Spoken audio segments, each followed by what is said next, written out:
Começa agora Cultura e Design.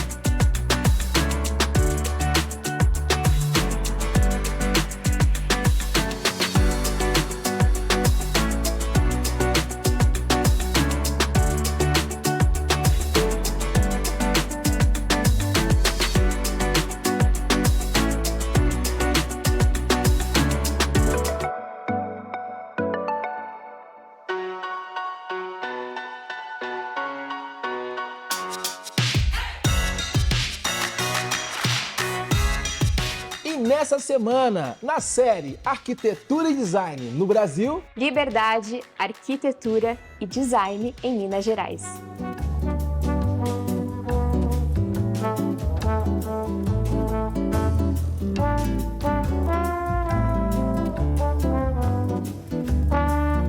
Casa Terra, a relação entre o ser humano e a natureza.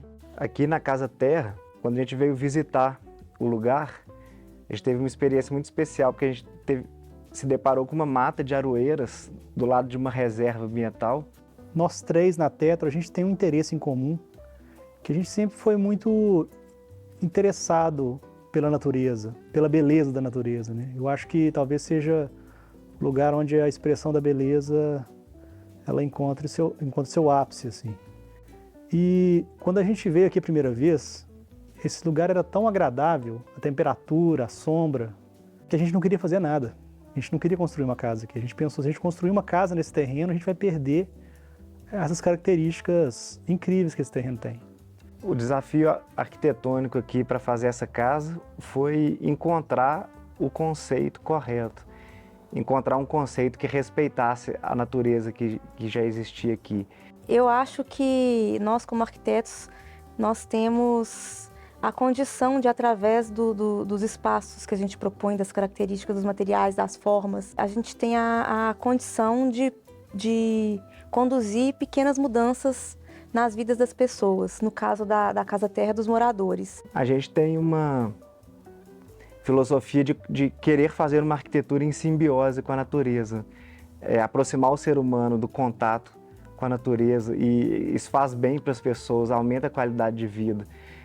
Então, nessa casa em particular, eu acho que a gente conseguiu isso bem, porque você tem um contato com a grama o tempo inteiro, você pisa na terra, você tem contato com os bichinhos que aparecem, com as árvores, com as folhas que caem, com a luz que entra também, sendo filtrada pelas árvores.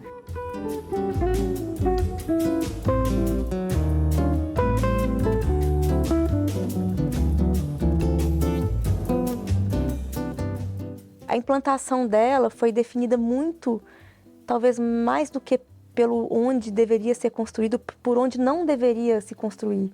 Então, o melhor lugar que a gente percebeu aqui no terreno, pela presença das árvores, era bem no centro.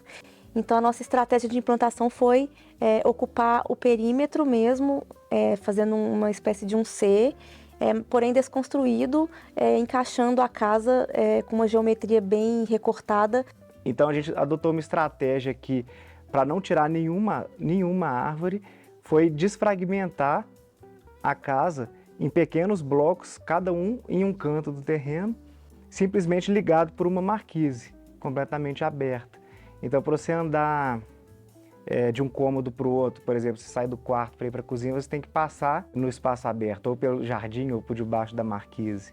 O importante aqui é o contato que a gente tem com esse lugar. A gente quer que as pessoas saiam da cidade, venham para cá, e tem no fim de semana, que o objetivo dessa casa é uma casa de fim de semana, que tem uma vida com um contato mais intenso com a natureza, sabe? No caso aqui, os clientes são clientes de Belo Horizonte, eles vivem no apartamento, e no apartamento, assim, o usual é você sair da sala e ir para o quarto entre duas paredes. Aqui, quando você sai da sala e vai para o quarto, você vai por um jardim, você caminha no meio das plantas, debaixo das árvores, ou se estiver chovendo, você pode ir debaixo de uma marquise, né? Então, é é pensar que talvez o ser humano tenha se protegido demais da natureza nos últimos tempos, sabe? A gente está cada dia mais criando mecanismos para se proteger da natureza. E eu acho que a gente tem que voltar um pouco.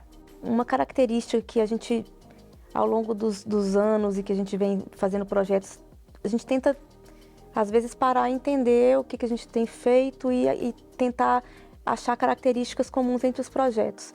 Uma característica que eu acho que a gente tem usado bastante é o potencial dos espaços secundários da casa na criação de uma arquitetura mais interessante. No caso dessa casa, eu acho que as circulações, elas são circulações abertas e que proporcionam uma espécie de uma experiência de contato com a natureza.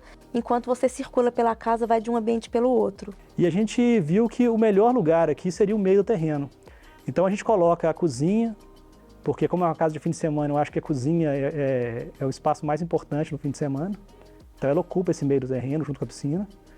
E a gente tem aqui uma sala para os dias mais frios, uma sala fechada.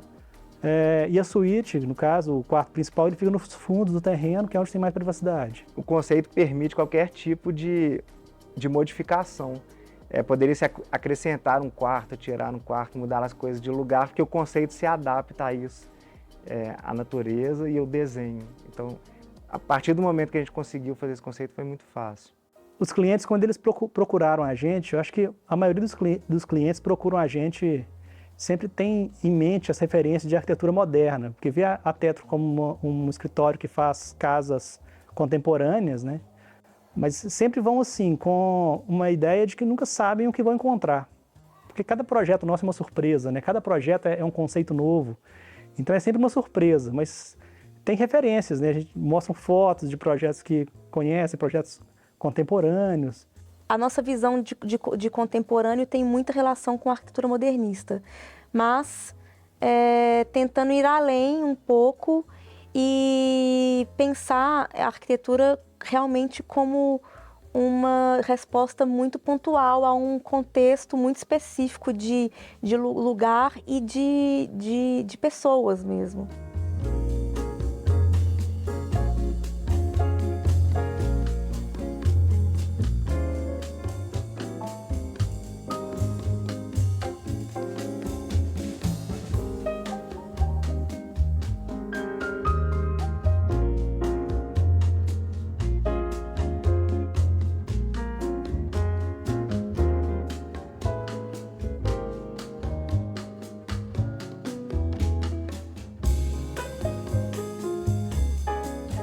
O primeiro contato deles com esse projeto, acho que foi uma grande surpresa, porque eu acho que eles nunca imaginariam, no meio da Serra do Cipó, um lugar super bucólico.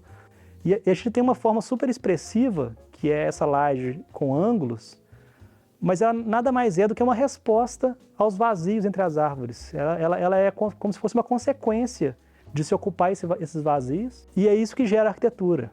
É como se a arquitetura aqui ela fosse gerada pela simples necessidade de cobrir alguns espaços, de poder transitar de um espaço para o outro. E o mais importante aqui, na verdade, não é a laje construída, é o vazio que fica.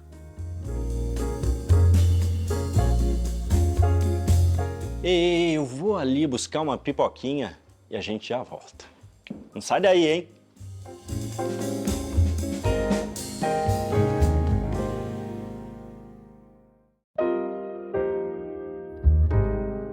E no quadro Portas Abertas, Casa Fiat de Cultura.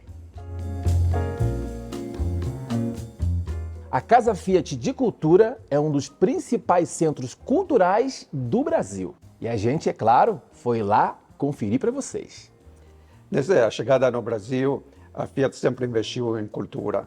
Esse investimento se consolidou em 2016, quando foi a primeira construtora automotiva em fundar um centro cultural dedicado à cultura. Esse centro cultural, a Casa Fiat da Cultura, se revelou como um marco não somente para Minas Gerais, mas também para o país inteiro. O edifício do Palácio dos Despachos, ele abrigava a sede administrativa do governo do estado de Minas Gerais.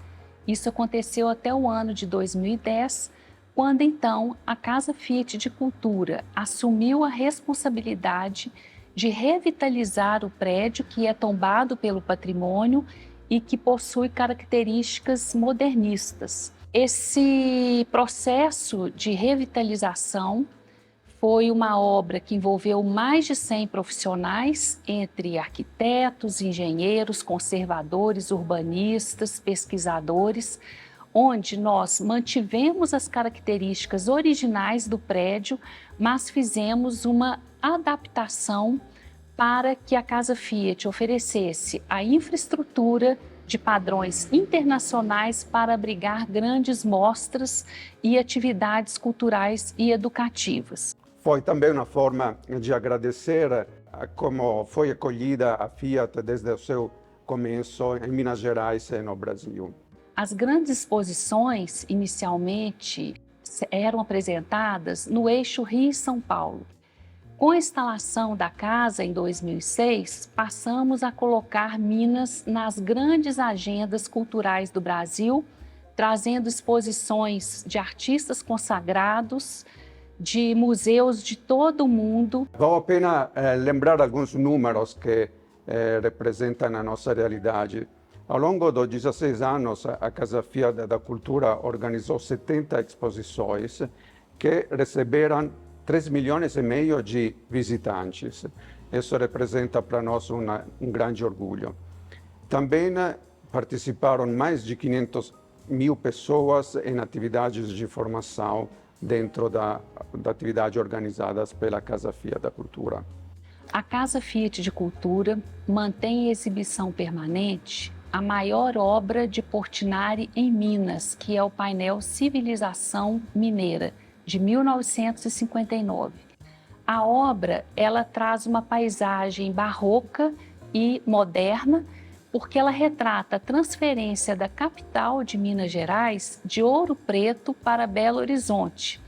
E o público tem muita identidade com essa obra, porque essa paisagem faz parte da cultura mineira, faz parte da nossa identidade. Tem pessoas que vêm aqui para visitar apenas essa obra pela importância que ela tem dentro do acervo e do legado que Portinari, um dos grandes nomes da arte brasileira e do modernismo, deixou como legado, um pintor que pintou o Brasil em suas telas e que deixou em Minas Gerais também essa referência de um momento muito importante da nossa história. Mas para nós não é só criar, produzir uma exposição. Para nós é muito importante a experiência do visitante.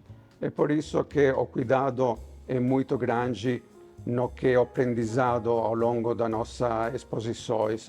E para nós é uma satisfação enorme, muito grande, poder ver nos olhos dos visitantes aquela emoção de se sentir parte do mundo da arte, do mundo que estão vivenciando naquele momento.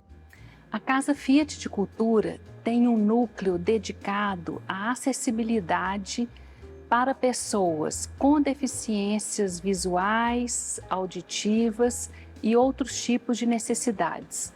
Essa peça, por exemplo, ela foi feita no Design Center da Fiat, a área que produz e cria os protótipos e os automóveis Fiat, e ela reproduz exatamente a obra do painel em alto relevo, o que dá a possibilidade das pessoas sentirem todas as formas.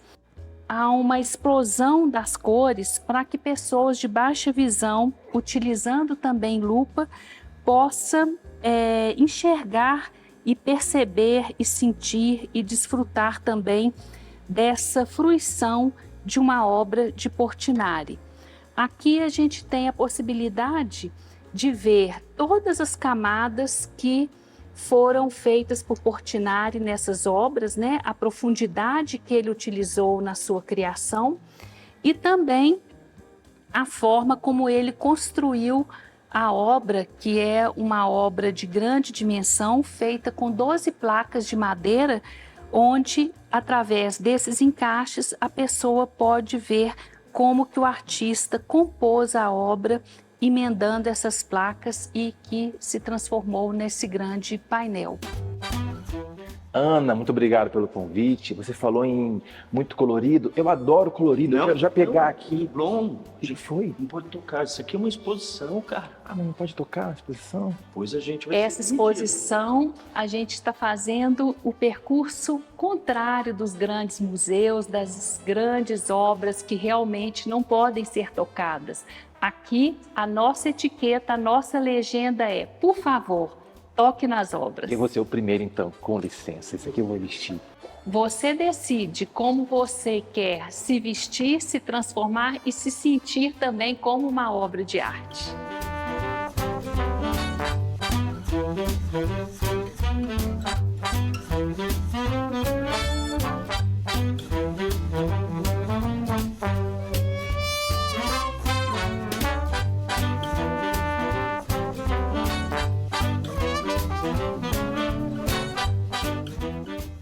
Olha eu aqui, ó. A verdadeira obra de arte. Hã? E aí? Gostei, hein? O que acharam? A gente podia fazer uma votação, né? Qual que ficou melhor, né? É, eu gostei desse rosa aqui, esse laranjinha também aqui.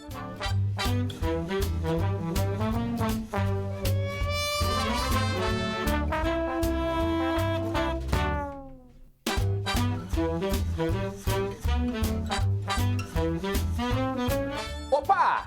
Onde você vai? Não sai daí não. A gente já volta.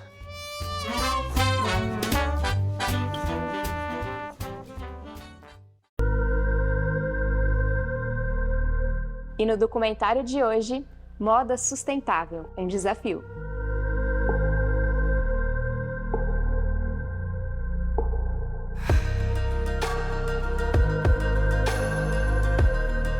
Meu caro galã, hoje a gente está num lugar muito especial. Para mim, um verdadeiro parque de diversões. Na Universidade da Embi Morumbi de Moda, meu amigo. Já que a gente está aqui com essa galera expert, e você também, Leblon, que você entende muito sobre moda, né?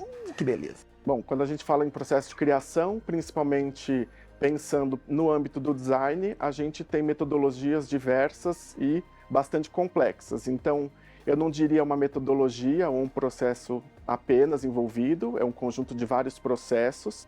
Falar de processo de criação, eu acho que em qualquer área ele é bem complicado, assim, são muitas possibilidades. Eu acho que aqui, pelo menos no nosso curso, o maior direcionamento é que a gente seja consciente nisso, na escolha dos materiais, dos aviamentos, responsabilidade com a mão de obra que vai estar envolvida no processo e na elaboração da peça e da coleção, no geral, assim, acho que é colocar esse valor para que o consumidor final, ele enxergue também que ali por trás tem pessoas que trabalharam, não só na parte da confecção, mas na parte têxtil também do material, que tem agricultores para plantar o algodão que vai na peça, tem pessoas que vão estar responsáveis pela tecelagem, depois pelo beneficiamento quando a peça está pronta, tem costureiras na parte, né, de confecção.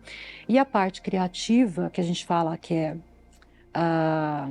o desenho, o design da peça, ele envolve ainda muito mais coisas, porque eu acabei falando só da parte técnica, mas uma peça de roupa, ela surge com o intuito, né, ali falando de maneira simples, ou ela protege o corpo, ou ela vai dar uma expressão, né, que a gente tem como um elemento de signos. Nesse sentido, de fazer com que a pessoa ela crie uma afeição à própria peça, dentro do projeto foram elaboradas personas, né? Eles estudaram pelas vias que foram possíveis nas mídias sociais, quais eram as características de cada um dos apresentadores para poder fazer uma peça que, de uma certa maneira, tivesse uma conexão, alguma ligação ali com os desejos, com as necessidades que eles conseguiram perceber, né? Depois que eu fiquei sabendo que eles estavam me espionando nas redes sociais, pesquisando aí sobre a minha essência, eu até fiquei me perguntando aí se eu tinha feito alguma coisa errada. Daí eu comecei a controlar o que eu postava lá, até deixei de andar com o Leblon, gente. Mas claro que minha essência lá só foi coisa boa, alegria, positividade, da Kimi também muito amor. E do Leblon, o que será, hein? Acho que não saiu coisa boa não, hein? Caraca, e agora? Mexendo lá nas minhas redes sociais, o que será que eu fiz lá, hein, que eu tenho que me envergonhar? Fiquei curioso. Eu confesso que eu não entendo muito e eu queria saber o que é isso. Aqui a gente tem vários pedacinhos, que são as modelagens, né? Faz parte da modelagem. Aqui a gente tem de uma camisa jaqueta, e aqui a gente tem um pedacinho de uma calça. Então, cada pedacinho representa uma estrutura que unidas vão formar uma peça. Então, isso seria um quebra-cabeça de como fazer uma Basicamente, peça. um quebra-cabeça. Por exemplo, a pala, ela é uma estrutura que une todas as outras microestruturas em uma só. Ela sustenta isso tudo. Na verdade, Leblon, toda essa diagramação que vocês estão vendo aqui, ela é toda pensada para a gente realmente não gerar resíduos têxteis e trazer sustentabilidade para as peças que a gente cria aqui na universidade. A gente realmente pensa e calcula para ter uma melhor economia e rendimento do nosso tecido. Eu costumo brincar e falar com os alunos em sala de aula que quando a gente tem, por exemplo, um resíduo têxtil de uma confecção, né, de uma produção, isso é um erro de design. Eu considero como um erro de design. Entendeu, Jean?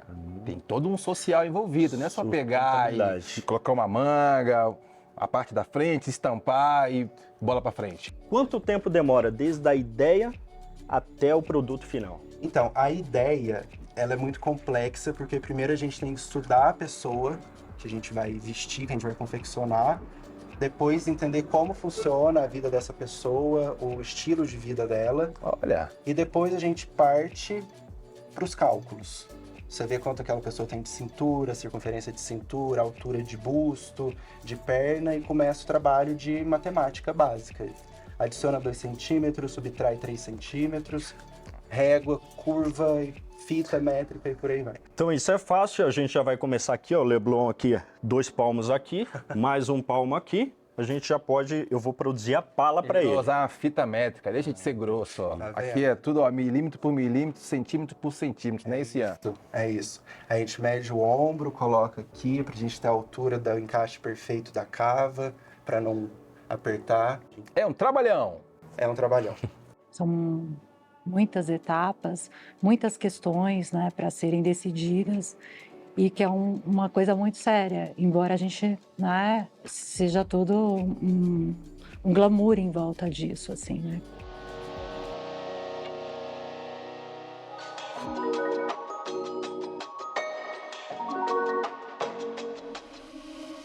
Eu sou André Bastos, sou diretor criativo da Líder faz 9 anos. O que é fazer uma direção criativa, né? É procurar a identidade da marca. Quem é essa marca, né? A Líder Interiores é uma empresa, é uma indústria, né? É uma marca nacional que já tem quase 80 anos. Né? A história é linda porque ela começa com o seu João da Mata, que começou trabalhando há quase 80 anos atrás numa fábrica de móveis como ilustrador. Daí ele abriu uma pequena fabriqueta na frente da estação de trem em Carmo do Cajuru, no interior de Minas Gerais. Então, desde lá atrás, do princípio, ele sempre se preocupou não só em vender um móvel, ele sempre queria vender móveis para a casa toda da pessoa. Para o Estúdio Líder de Design, nós recebemos demandas que vêm da nossa direção criativa juntamente com a nossa inteligência comercial. E para os designers convidados é feito um convite formal. Esse desenvolvimento é comum, nós temos um processo de desenvolvimento, um processo formal, mas de linhas gerais é apresentado croquis, né, ideias, conceitos, e é feito antecipadamente um briefing por essa mesma direção criativa.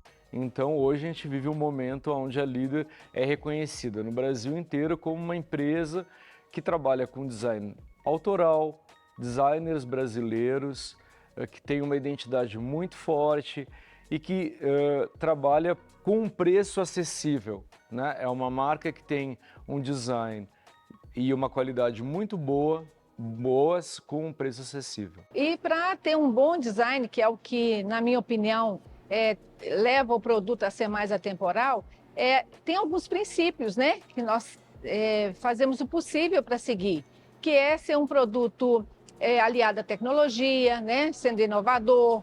Ele é um produto que ele é honesto, ele não vende a imagem daquilo que ele não é, compreensível, também sustentável, estético, né? Que é muito importante também, além de tudo, ele ser estético. E ele é pensado nos mínimos detalhes, né? Do início da concepção dele até no possível descarte desse produto. Isso tudo caracteriza um bom design. E o bom design, o que mais ele busca é essa atemporalidade.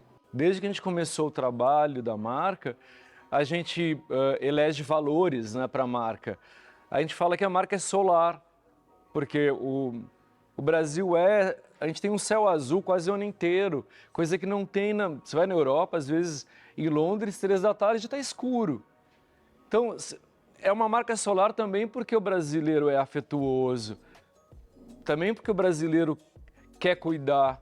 Os valores que nós temos, né, que nós defendemos, a nossa identidade, que é jovial, que é feminina, solar, que valoriza a brasilidade. Eu acho que a gente desperta esse desejo quando o nosso consumidor comunga com esses mesmos valores. É muito difícil a gente ver uma marca brasileira ter quase 80 anos. Né? A gente vive um país que tem todo tipo de problema, né? De problema político, problema econômico, problema social, problema de desigualdade, enfim, 1000 problemas, problemas de planos políticos, né? E o Seu João da Mata é um homem que ele inspira pela persistência, pela tenacidade dele, né? Assim, mostrando que é possível a gente ter um Brasil grande, um Brasil bonito, um Brasil que tenha design autoral, né? Que tenha a sua própria identidade mostrada e revelada para o mundo. Opa, tô de olho. Onde você vai? Fica aí com a gente já volta.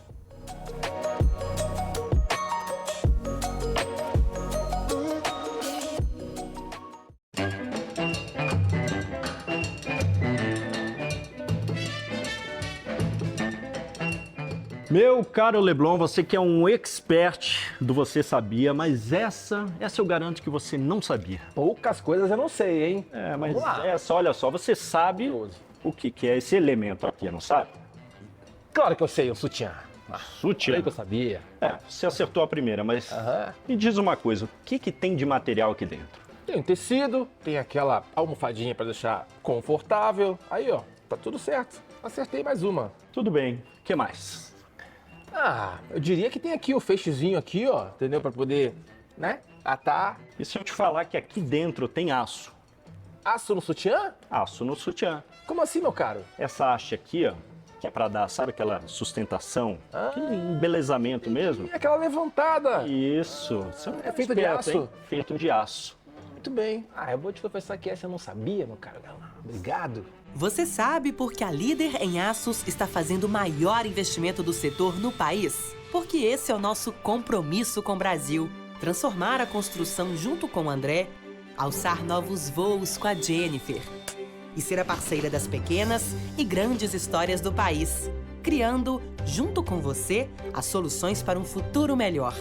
ArcelorMittal, aços inteligentes para as pessoas e o planeta. E o perfil de hoje tá muito lindo. Com By Gabs.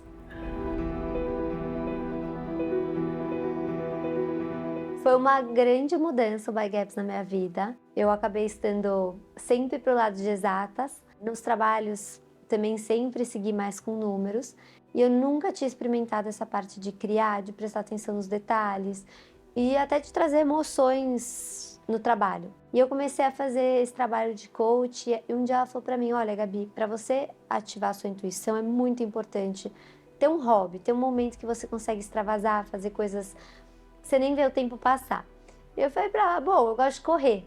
E ela falou pra mim, correr não é um hobby, vai pra casa e vai descobrindo, vai tentando. Falei, o que eu vou fazer? Eu realmente não tinha um hobby. E aí eu fui procurar professores e sem querer eu acabei buscando uma aula de arte. E me impactou muito quando a professora entrou em casa e ela falou pra mim, olha, eu só tenho uma regra, eu não deixo nenhum aluno trabalhar com a borracha, porque todos os traços são acertos.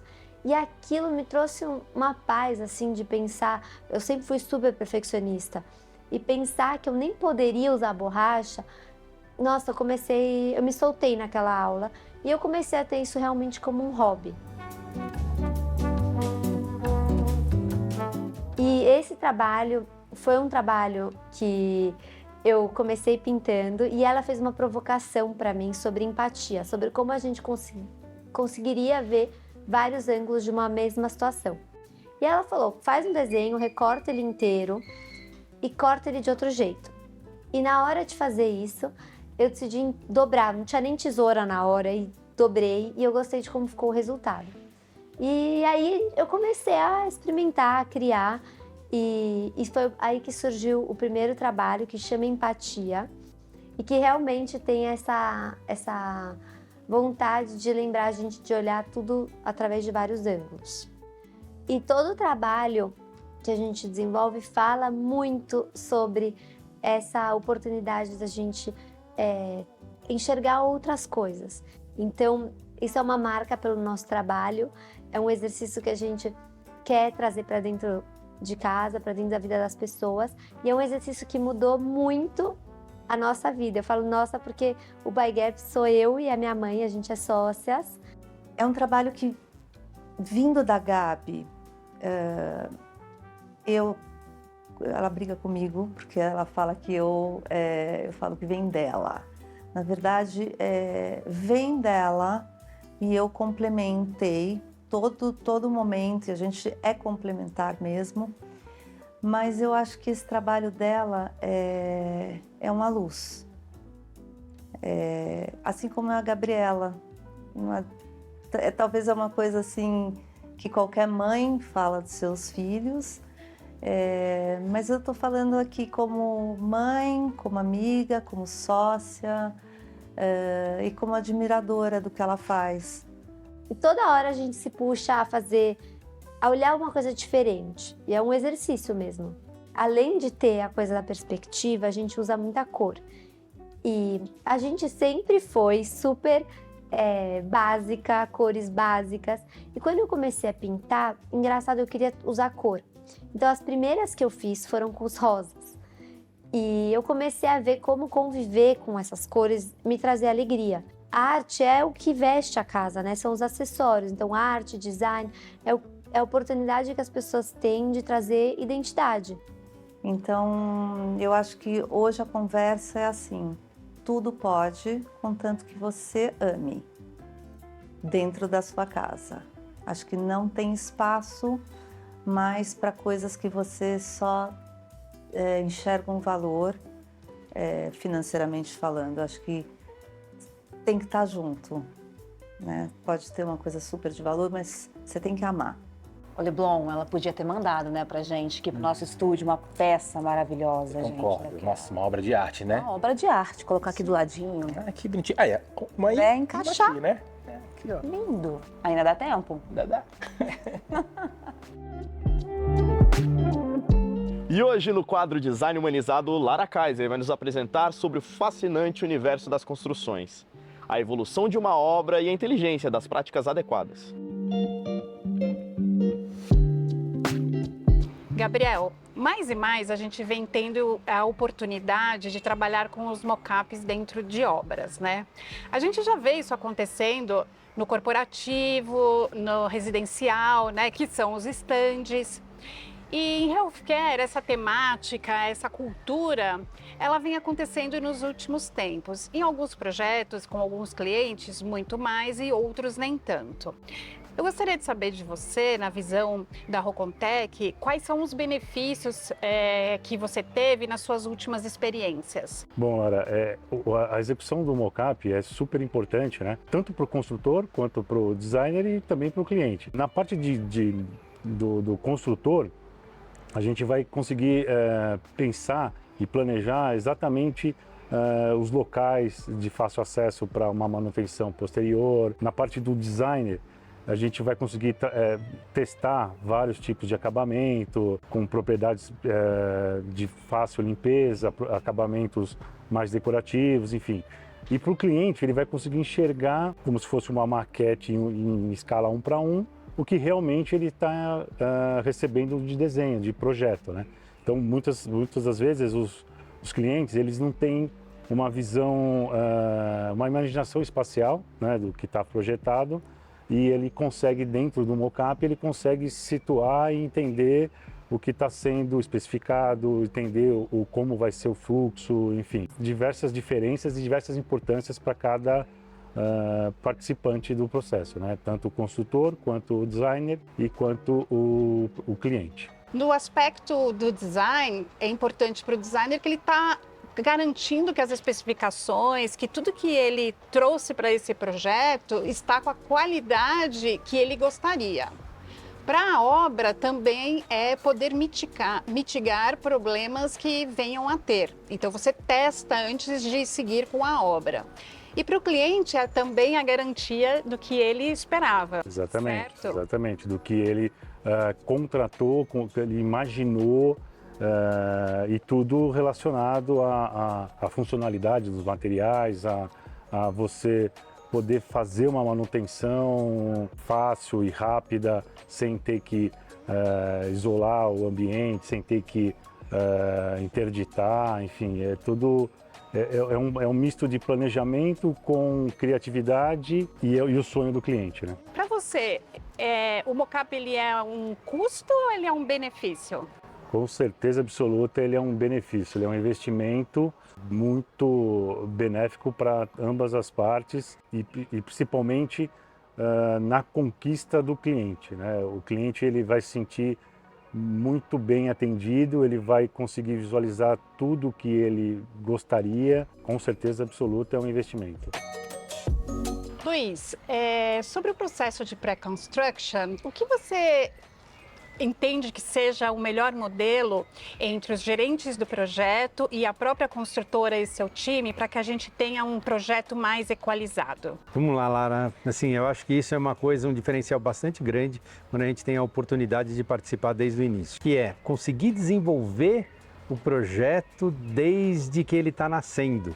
Então, a gente consegue, com isso, buscar a melhor sinergia entre os projetistas. A gente sempre acaba tendo o problema do budget, que é um valor que a gente precisa chegar. A parte de design eu acho essencial para a gente poder ter a beleza e a leveza e conseguir transmitir tudo aquilo que vocês imaginaram na hora que estão fazendo. Então, qual é o objetivo daquele ambiente, onde a gente quer chegar. Só que por trás daquilo lá a gente tem toda a parte de execuibilidade ali dos serviços e mais do que isso, a manutenção dele o tempo inteiro. Então, se a gente pode entrar desde o princípio, eu acho que agrega demais dentro de todo o processo ali. Perfeito. Na visão do arquiteto, do designer, esse é um processo muito importante porque realmente valoriza o que foi conceituado, né? Então, a construtora está junto no desenvolvimento do projeto e entender como que a gente conceituou faz com que a gente mitigue qualquer não sinergia no processo da construção. É a forma fluida da gente conduzir o projeto.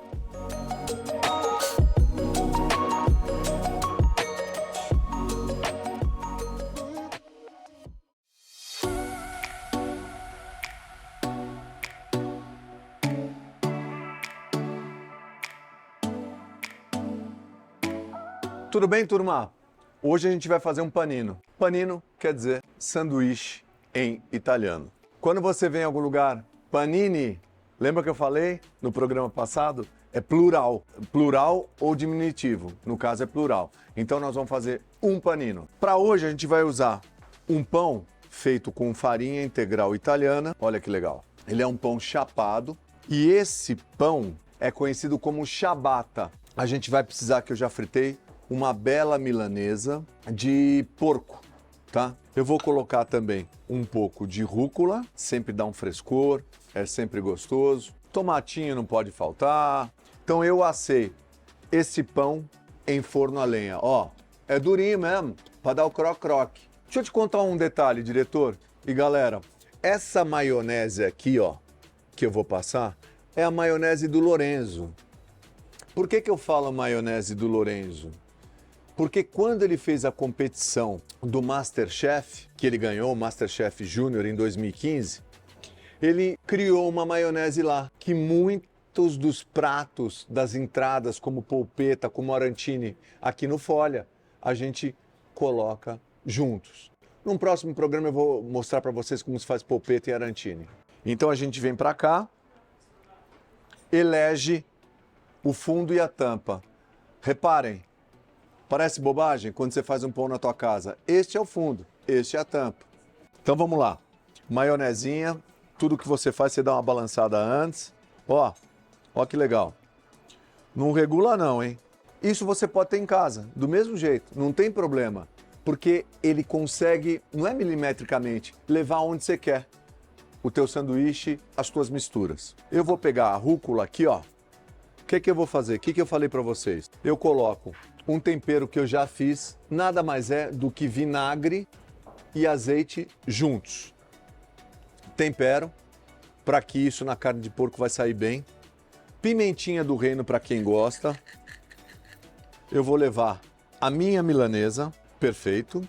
Eu vou colocar esta saladinha com as mãos, é para mim mesmo. E restaurante trabalha com as mãos. Coloco o tomatinho do outro lado para pegar a maionese. Sobrepõe um pouquinho para que isso pegue. Eu sou um amante do tomate, né, meu? Filho de italiano, tomate não tem nem como. Quer brincar um pouquinho? Pode colocar um pouquinho de parmesão novamente. Olha que delícia. Agora você vai fazer uma mágica aqui que a gente fala, pode quebrar as pernas. 1, 2 e já! Eba! Se você souber fazer um sanduíche, ele não engorda. Contando com tudo que tem lá dentro, você tem carne, você tem um pouco de azeite bom, sempre de primeira qualidade. Você tem verdura dentro, folhas, um pão bom, integral, e dá para fazer. Depois eu vou ensinar, num outro momento, como a gente faz os pães. Fechou? Sanduíches assim, você encontra aqui no Folha. Vem me ver. Até a próxima. Ficou bacana? Ficou legal? Acho que... Oh, mas você tá maluco? Olê, caramba, parece que não... Você já tá comendo, mas eu tinha que provar isso aí. E agora, diretor? Tem mais um... Ô, meu mano. Ó nós aqui, ó. Esquecer de você? É porque é dividido em dois, né? Que senão eu tava matando. Ave Maria. Não tá bom?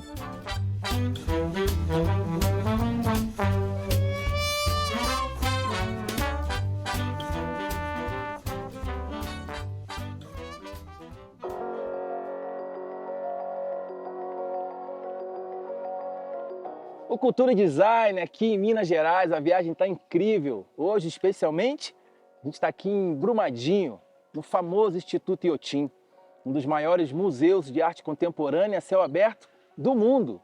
Já foi visitado por mais de 3 milhões de pessoas. Idealizado por Bernardo Paz na década de 80, desde 2006 aberto ao público. Os pilares do museu estão baseados na arte, na botânica e na arquitetura. Vale a pena conhecer. Preparem-se e aproveitem toda a beleza do Instituto Iotim aqui no Cultura Design. Só para vocês.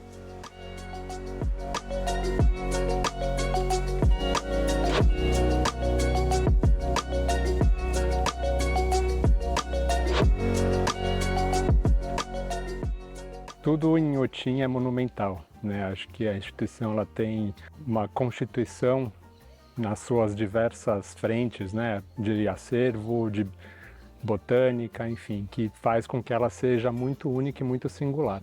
O Inhotim ele foi, inclusive, por muitos anos a instituição mais visitada do Brasil, né, entre instituições museológicas.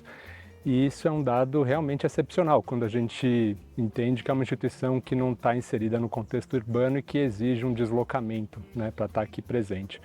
E eu acho que mais que um deslocamento, é uma presença que exige tempo, né? Não é um museu que está ali inserido e que a pessoa passa de passagem para visitar uma exposição. É realmente uma instituição que exige uma permanência aqui para vivenciar de fato essa experiência. Então, realmente é algo muito extraordinário que a instituição tem esse nível de visitação e figure entre os museus mais visitados do Brasil. E certamente isso tem uma relação com a própria singularidade do espaço, né? O Inhotim, ele é único por si só, né? Ele é constituído de um acervo que é um acervo absolutamente extraordinário, né? Um acervo de arte contemporânea que é considerado o acervo mais importante do Hemisfério Sul e certamente o acervo mais importante do país. Além dele, ele está inserido nesse contexto, né, de um jardim botânico absolutamente também exuberante, e também com um acervo arquitetônico que também faz uma mediação entre acervo cultural e botânico, né? Eu acho que esses três elementos, arquitetura, botânica e arte contemporânea, fazem do Inhotim esse espaço único e que conseguem, de fato, mobilizar a sociedade para estar aqui presente. É uma instituição que está presente no imaginário coletivo das pessoas, né? As pessoas entendem, imaginam o Inhotim. Nossa, eu não sabia que Inhotim era desse jeito. É maravilhoso. Olha, a gente tem uma situação aqui muito privilegiada, né? O Inhotim está situado numa área de transição entre dois biomas importantes do Brasil, que é o bioma da Mata Atlântica e o bioma do Cerrado. E isso permite que a instituição tenha aí um acervo botânico bastante amplo e bastante diverso, né, a partir desses dois biomas. E hoje o Jardim Botânico do Inhotim, ele foi considerado, né, um jardim botânico a partir de 2010, e hoje ele é um dos mais importantes e mais relevantes do Brasil, né? A gente conta aqui com uma coleção de mais de 4.000 palmeiras, uma das maiores coleções de palmeiras do mundo, né? A gente tem espécies raras de botânica de vários continentes, de todos os continentes. E então isso faz com que a gente tenha aqui um espaço, um jardim que é realmente algo excepcional. Isso exige, de fato, um conjunto grande de pessoas para manter, preservar e também pesquisar, né? Então a gente tem um grupo aqui de pessoas dedicado a esse acervo botânico, é um acervo que tem não só ponto de vista de preservação, de jardineiros, a gente tem um conjunto de pessoas especialistas dedicadas a ele, biólogos, paisagistas, enfim, curadores botânicos, que fazem, além de preservar, um processo mesmo de pesquisa, de entendimento, de aprofundamento sobre essa coleção, né? Muitas das espécies que a gente tem no Inhotim são espécies raras, espécies endêmicas, espécies algumas em risco de extinção, né? Então existe todo um cuidado que vai muito além de uma experiência estética desse jardim, mas também uma experiência de pesquisa, de aprofundamento e de conservação.